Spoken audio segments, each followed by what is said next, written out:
In today's video, I'm going to teach you how to use DocuSign for client onboarding. By the end, you'll be able to send professional onboarding documents that clients can review and sign in just a few clicks. Start by opening your web browser and heading to the official DocuSign website. Sign in with your email and password.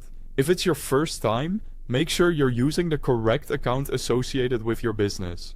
Once you're in, you'll be on the dashboard, which is your home base for sending and tracking documents. Next, create a new envelope. Click New, then select Send an envelope. Think of an envelope as a package that holds everything you're sending to your client. Giving it a clear title can help you track it later, especially if you send multiple onboarding sets. Now upload your client documents. Click Upload and select everything your client needs, like contracts, agreements, or intake forms. You can add multiple files and you can reorder them so they appear in the sequence you want your client to follow. It's a good idea to make sure the files are final and easy to read before you continue. Add your recipient details by entering your client's name and email address, and set their role to signer. This tells DocuSign who needs to complete the fields. Double check the email spelling here to avoid delays.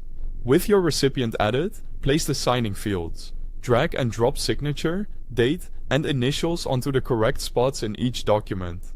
Assign each field to your client so DocuSign knows who must complete it. If a field is mandatory, mark it as required to ensure nothing gets missed. Zoom in if needed and align fields neatly for a clean, professional look. Quick reminder, you'll find the official DocuSign link at the top of the description so you can access the website directly and follow along. Add a clear, friendly email message that explains what the client will see and what to do. A brief summary of the documents and any special instructions can reduce questions and speed up turnaround. Before sending, take a moment to review everything. Check that all documents are included, fields are placed correctly, and the recipient details are accurate. When you're confident everything looks good, click Send. Your client will receive an email with a secure link to review and sign, and you'll be able to track their progress from your dashboard. That's how to use DocuSign for client onboarding. Thanks for watching.